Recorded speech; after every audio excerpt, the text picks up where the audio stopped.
Ever feel like you're strapped into a relentless roller coaster, heart pounding as you're swept upward into moments of indescribable joy, only to plummet, stomach lurching, into a shadowy pit of uncertainty? It's a dizzying, breathtaking ride, isn't it? That's life, raw, unpredictable, and beautifully chaotic. Much like the natural world, our existence ebbs and flows through undeniable seasons, each with its own rhythm, its own flavor. Some seasons burst with vibrancy, like a radiant summer afternoon, where the world hums with possibility. In these moments, your spiritual journey feels effortless, as if God's presence is woven into the very air you breathe. You wake each morning with a fire in your soul, purpose pulsing through your veins, and hope walking beside you like a faithful friend. But life, in its untamed wisdom, doesn't linger in one season forever. Without warning, the landscape shifts, the golden warmth fades, and a stark, biting winter settles in. That once vivid spiritual connection, so clear and comforting, can grow faint, shrouded in a dense fog of doubt or weariness. Prayers feel like whispers lost in the wind, and the path ahead seems obscured, each step heavier than the last. It's a universal human experience, these fluctuating rhythms of the soul, a dance between light and shadow, clarity and confusion. We've all wandered through these cycles, haven't we? The mountaintops where faith feels unshakable, and the valleys where it's tested, stretched, and sometimes bruised. Yet, amidst this ever-changing tide, here's a thought, a potential game changer that could redefine how you navigate the journey. What if there's a way to cultivate a faith so deeply rooted, so resilient, that it becomes your unwavering constant, a steady anchor through every unpredictable season? Not a fleeting emotion that waxes and wanes with circumstance, but an enduring, unshakable strength that holds fast whether you're basking in summer's glow or trudging through winter's frost. This isn't about chasing a magical fix, a quick prayer, or wishful thinking that promises to shield you from life's storms.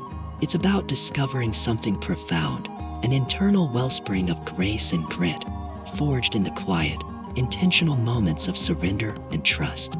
So, if you're ready to explore how to nurture this enduring anchor amidst the ever-shifting tides of life, let's delve deeper into the distinct rhythms that shape our paths. Each season, from the blossoming renewal of spring to the introspective stillness of winter, carries its own lessons, its own invitations. Could it be that even the harshest spiritual winters, those times when God feels distant, when doubt creeps in like a thief, hold a secret, a profound purpose waiting to be uncovered? Perhaps these seasons aren't merely obstacles to endure, but sacred spaces where faith is refined, where resilience is born. Imagine for a moment, what if the fog of winter is not a sign of abandonment, but a call to dig deeper, to listen more closely, to trust even when the way is unclear? What if the barren branches of your soul's winter are not lifeless, but dormant, quietly gathering strength for a spring you cannot yet see? The natural world teaches us this truth. Beneath the frozen earth, roots still grow, unseen but steadfast. So too, in our spiritual lives, there is work happening in the silence, in the waiting, in the wrestling.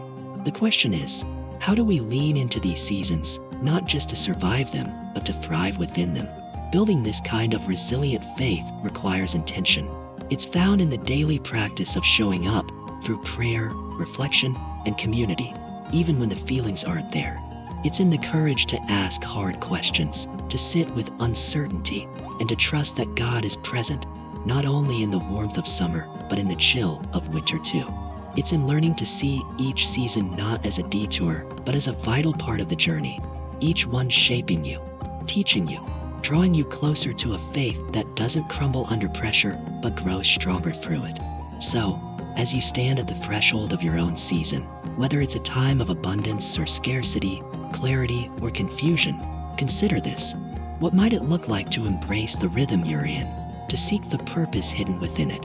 What practices, what truths, what community can help you cultivate a faith that stands firm, not just in the light, but in the shadows too?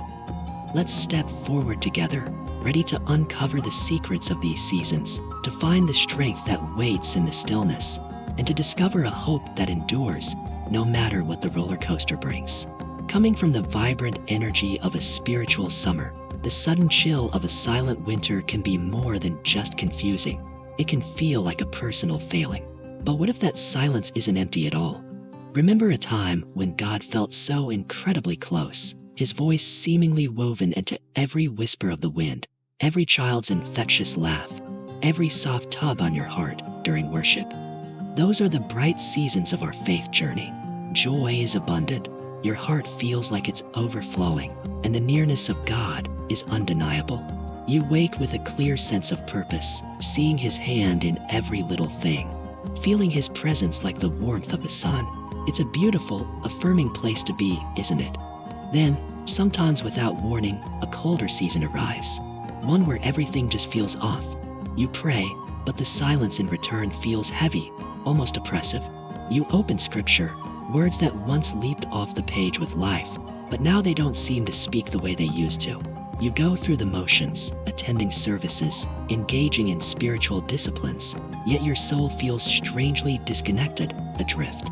It's as if the heavens are locked shut, and you're left whispering into an unnerving void. God, where are you? These spiritual seasons can be incredibly hard, can't they? They feel confusing, profoundly discouraging, and at times, even crushing. Doubt begins to creep in. Many argue that these off seasons are a sign you've done something wrong, that you're being punished. But is that really true?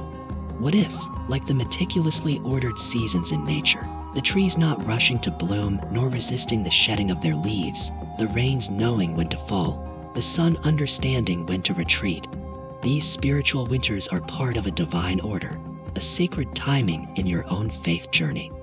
This isn't about failure.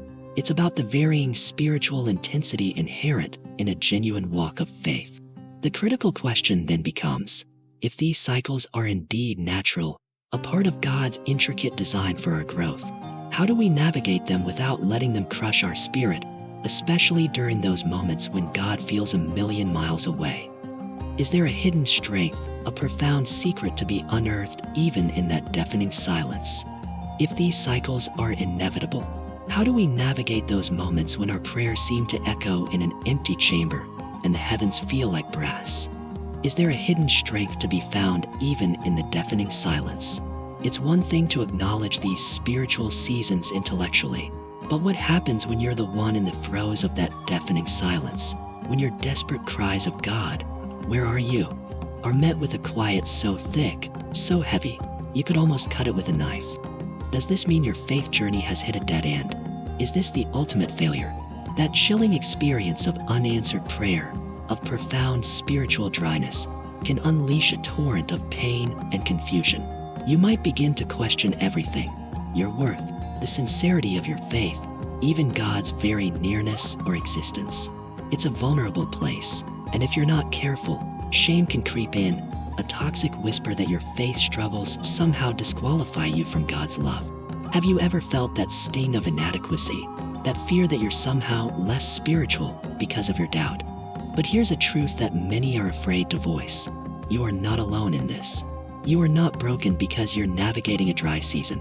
You're not less loved because you feel lost. Every single believer, no matter how mature, how outwardly faithful, how devoted they may appear, has walked through times like these. Now, here's something that might shock you. A secret many don't realize. The surprising truth about these spiritual dry spells is that they might be an unexpected invitation from God, not a rejection. Think about it. Could these periods of perceived absence actually be designed to draw you into a deeper, more resilient understanding of faith? This isn't to minimize the struggle, it's to reframe it. Faith isn't a magic shield that makes you immune to hardship. It's the very thing that helps you stand firm right in the middle of it. And here's the real beauty, the paradigm shift. God doesn't withdraw when you feel his silence. He actually draws closer. He doesn't abandon you when you feel weak.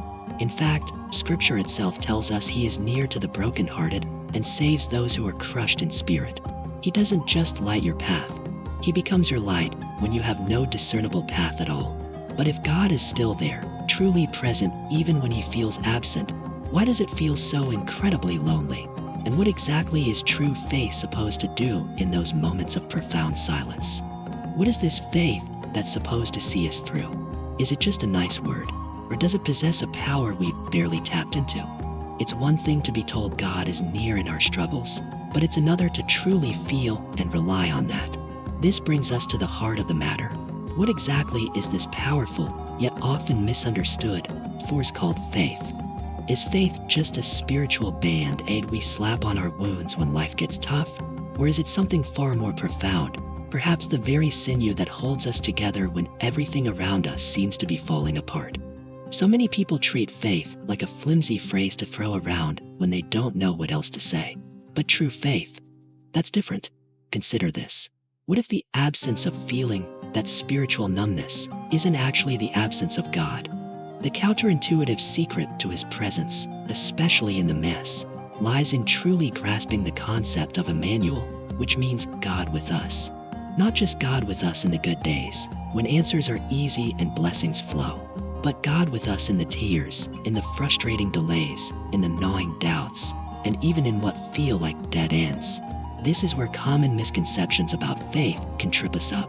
Many believe faith should magically erase all problems, a get-out-of-jail-free card for life's hardships. But is that what it's really about?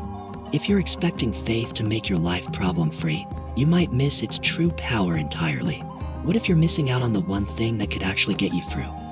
The reality is, faith isn't about what you feel, it's about who you believe in. The book of Hebrews in chapter 11, verse 1, tells us, "Now faith is the substance of things hoped for, the evidence of things not seen." It's not a fleeting emotion, but an act of trust, a settled confidence in what we cannot yet see. And verse 6 of that same chapter is shockingly direct. Without faith, it is impossible to please God, because anyone who wants to come to him must believe that he exists, and that he rewards those who sincerely seek him. This is not a passive belief. This is an active, spiritual strength. It's the quiet resilience in your chest when your heart is breaking. It's the anchor for the soul that steadies you when life feels like it's drifting into chaos. Faith is that persistent whisper that says, God is still here. God is still good. God is still working, even when all visible evidence screams the contrary. It gives your soul eyes to see when nothing around you is clear, and it gives your spirit the courage to keep walking even when the road ahead is foggy and uncertain. This sounds powerful in theory, doesn't it? But what does this mountain-moving faith actually look like when it's lived out, especially when we're facing our own terrifying giants? We've talked about faith in principle, but its true power shines brightest in action. So, let's turn to a timeless tale of a shepherd boy, a fearsome giant, and an unshakable belief. Imagine facing a terrifying 9-foot warrior, a seasoned killing machine, with nothing but a simple sling and a heartfelt prayer. Sounds like a suicide mission, right? Not for a young man named David. This ancient story of David and Goliath isn't just a Sunday school flannel graph. It's a masterclass in faith in action. Picture the scene. The battle-hardened Philistine champion, Goliath, strides out, mocking the armies of Israel, his very presence radiating fear. An entire army quakes in their boots. Day after day, this giant hurls insults, and no one dares to challenge him. Who would? Then steps forward David, a young shepherd. No armor, no army experience, utterly unqualified by worldly standards. What was he thinking? Many would argue he was being foolish, reckless even. But David didn't shrink back. What? Because he remembered. He remembered how God had given him strength against the lion and the bear while protecting his flock. He remembered that God had been faithful before.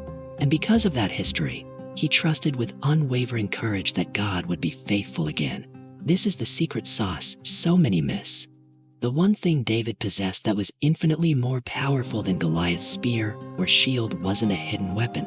It was a keenly developed memory muscle for God's faithfulness, a profound trust built on past deliverance. And guess what? That's a power you can develop too. Think about the implications of that. It wasn't the stone, as perfectly aimed as it might have been, that brought the mighty Goliath crashing down. It was the colossal faith behind that stone. When you walk closely with God, when you build that history of trust, you're never truly walking alone, no matter how imposing the giant in front of you appears. That's what true faith in action does. It steadies you when you're shaking. It humbles you. reminding you where your true strength lies. It teaches you to wait with expectation, not despair. It trains your heart to trust beyond your own understanding and reminds you, powerfully, that God is not limited by what you can see or what seems humanly possible. David's God is our God. So, take a moment right now. What giants are looming in your life? And are you ready, truly ready, to tap into that same giant-slaying faith that's already within your reach? David's story isn't just ancient history, it's a blueprint for our own battles. If such faith can topple giants, how do we actively cultivate and unleash it in our own lives, especially when we feel overwhelmed? The answer might be simpler, yet more profound than we imagine. David's story isn't just ancient history, it's a living blueprint for our own battles. If such profound faith can topple literal giants, how then do we actively cultivate and unleash that same power in our own lives, especially when we feel utterly overwhelmed by the mountains before us? The answer might be simpler, yet more breathtakingly profound than we often imagine. What if the greatest, most formidable mountain you'll ever move isn't out there, but actually resides inside you, the towering mountain of fear, pride, and stubborn unbelief? Think about that for a moment.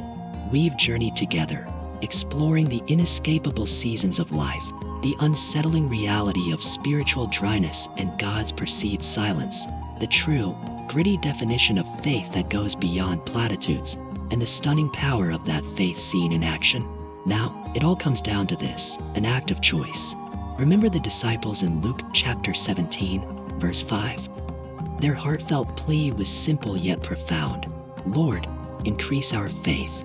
That same cry echoes in the deepest parts of our hearts today, doesn't it? We long for a faith stretched wide, strong enough to carry us through what we cannot possibly carry on our own. The promise in Mark chapter 11 is staggering. If you believe and do not doubt, you can ask in prayer and it will be done. And James chapter 1, verse 6, challenges us directly. When we ask, we must believe and not doubt, because the one who doubts is like a wave tossed by the wind. This isn't about passively waiting for faith to find you. It's about choosing it actively. Don't just read about unshakable faith, live it. Today, right now, make one small, deliberate choice. Let go of one persistent doubt, surrender one crippling fear, whisper one prayer of audacious trust, even if it's shaky. Your journey from whispers of doubt to roars of faith, your path to an unshakable hope strong enough to carry you through any season, begins with that single, courageous step. What will your first step be?